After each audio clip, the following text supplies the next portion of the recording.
Bom dia, meus queridos alunos do 7º ano. Bem-vindo a mais uma aula de geometria e desenho geométrico, quarto módulo, né? Quarto bimestre, tá? Hoje nós vamos ver o conteúdo de triângulo, né? Um triângulo, né? Esse polígono aí de 3 lados, tá? São figuras geométricas, né? Que possuem 3 pontos não colineares, tá? Eles não são colineares. Colineares são aqueles pontos que estão numa mesma reta, né? Ela é colinear. E no caso de um triângulo aqui, eles são formados por quê? Por 3 pontos não colineares ligados por segmentos de reta, né? Nós temos aqui o segmento AB, segmento BC, o segmento CA, que são o quê? Os lados do polígono. Tá bom, gente? Então, os pontos, né? Esses pontos aqui, olha, eles são chamados de quê? De vértices. E os segmentos de lado do triângulo, né? Foi o que eu acabei de falar. Então, nós temos o ponto A, o ponto B e o ponto C. São determinados vértices do triângulo. Eles são determinados por letras maiúsculas do alfabeto. Tá, gente? O que determina aí um ponto são as letras maiúsculas do alfabeto, tá? Então, triângulo é o que? É um polígono, né? Uma figura geométrica plana, formado por segmentos de reta, tá? Então, podemos definir assim o polígono, né? Uma figura geométrica plana, formada por segmentos de reta, que possui aí o que? 3 lados, tá ok? Então, continuando aí, então, condição de existência de um triângulo, tá? Para se construir um triângulo, gente, é necessário ter uma condição aí, tá? Não vamos chegar e vamos construir, apenas chegar e traçar aí os segmentos e construir um triângulo, não, tá? O que vai acontecer aí? Para que saibamos, né, se 3 segmentos, né, de medidas A, B e C, a medida A, B e C, podem formar um triângulo, é possível saber o que, gente? A soma de qualquer, né, de qualquer dois destes segmentos aí seja maior do que a medida do terceiro lado. O que significa isso? Né? Por exemplo, eu tenho aqui o segmento, né, o lado A, né? Ele tem que ser menor para, se for possível, né, traçar um triângulo. Aqui o lado A, ele tem que ser menor que a soma desses dois outros lados aqui, que é menor do que B somando com C, tá? Então, para se construir um triângulo, tem que possuir essa condição, né? Por exemplo, eu tenho aqui o segmento B, né? Aqui meu lado B, ele tem que ser menor, esse lado tem que ser menor do que a soma desses outros dois.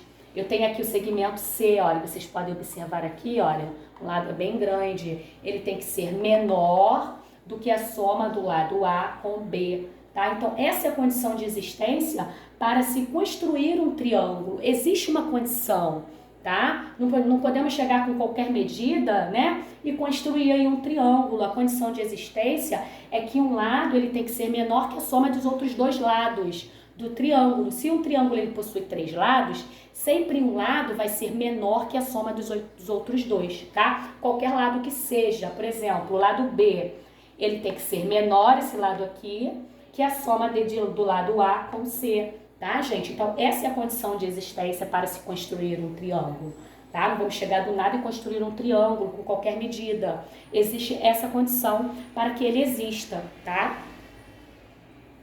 Elementos principais aí de um triângulo, né? A figura abaixo, olha, ela mostra um triângulo ABC, né? E neles podemos destacar o que? Os seus elementos. Quais são os elementos de um triângulo? Nós temos os vértices, os lados, os ângulos internos e os ângulos externos, né? Esses são aí os elementos aí do triângulo, né? O que vem a ser os vértices? Os vértices, olha, são os pontos, né?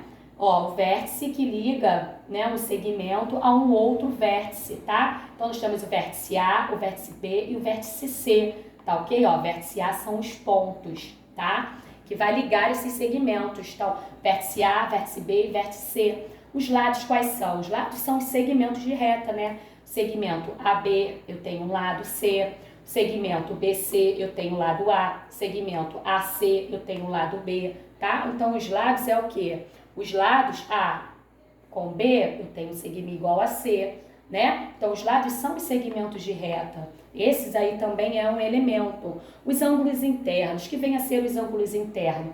O ângulo interno, olha, é aquela voltinha que dá o quê? No vértice, né? Dentro do triângulo, tá? Dentro do triângulo aqui, olha, eu tenho os ângulos, eu vou determinar por A, B e C, os ângulos aí, tá? Os ângulos externos, que vem a ser o ângulo externo. Nesse exemplo aqui, olha, o ângulo alfa, né? O ângulo externo é quando esse segmento, olha, ele continua aqui, olha, formando aqui, olha, um ângulo externo ao triângulo, tá, gente? Então, aqui também, olha, eu posso formar um outro ângulo externo, aqui eu posso formar um outro ângulo externo, tá ok? Então, aí nós temos como exemplo o ângulo alfa como ângulo externo. Então, tá aí os elementos de um triângulo. Os ângulos externos, todo triângulo, né, por exemplo, nesse caso aqui, o A, B e C, né, tem que 3 ângulos internos, né? Ele tem 3 lados e tem 3 ângulos internos também, tá? Então, o ângulo A, o ângulo B, o ângulo C, tá bom, gente? Formados aí nos vértices, eles são formados nos vértices do triângulo, tá? Internamente. O ângulo externo de um triângulo é todo triângulo, né, que é suplementar aos seus ângulos internos. O que é suplementar?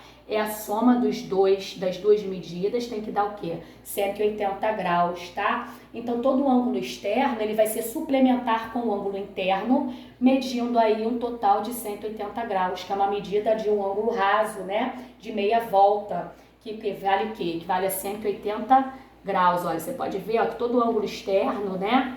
Ele é suplementar ao ângulo interno, então a medida desse ângulo com esse ângulo vai dar 180, a medida desse ângulo externo somando com o ângulo interno aqui, olha, de meia-lua, que dá meia-lua, né, que forma uma meia-lua, vai ser 180 graus, esse ângulo C aqui com o ângulo F, que é externo aqui, olha, vai ser 180 graus, então eles são o quê? Suplementares, tá? Então os ângulos marcados de vermelho aqui, eles são os externos, né, gente, do triângulo. E esses ângulos aqui, ó, os branquinhos aqui, eles são internos, tá? Então, nós temos aí os ângulos internos, né, e os ângulos externos, tá ok?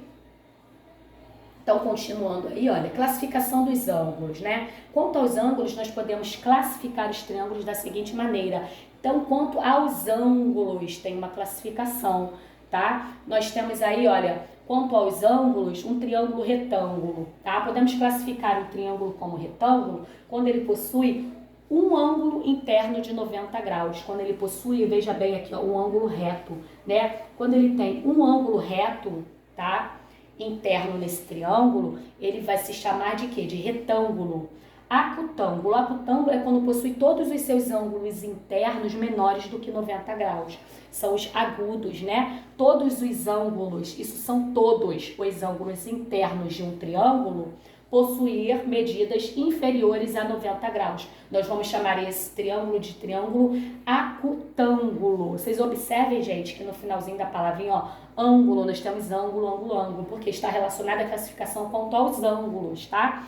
E o triângulo obtusângulo, para ele ser obtusângulo, ele possui um ângulo interno maior do que 90, pelo menos um ângulo desse triângulo aí, né? Ele vai ser igual a quê? Ele vai ser igual, maior que 90 graus. Vocês podem observar aqui, olha, o ângulo A aqui, né? O ângulo A, ele é maior que 90, sendo que esse daqui pode ser agudo, esse pode ser agudo, mas pelo menos um ângulo de um triângulo para ser obtusângulo tem que possuir um ângulo com medida maior que 90 graus, tá ok? Quanto aos ângulos, né? Acutângulo ou obtusângulo, tá ok, gente? Então, continuando aí, a classificação agora quanto aos lados, né? Para um triângulo ser classificado quanto aos lados, né? Ele pode ser equilátero, isósceles e escaleno. Equilátero é quando ele possui, isso é a classificação quanto aos lados. Equilátero é quando ele possui as 3 medidas iguais, né? Os 3 lados deles vão ser iguais, ele vai ser um triângulo equilátero. Isósceles. Isósceles é quando ele possui 2 medidas iguais e uma diferente. Você pode ver que ele é meio compridinho, tá vendo? Que ele é mais compridinho. As suas 2 medidas vão ser iguais e uma diferente. Então, nós temos aí um triângulo isósceles, tá? Escaleno possui os 3 lados de medidas distintas, diferentes. Olha, de que significa distinto? Distinto significa diferente.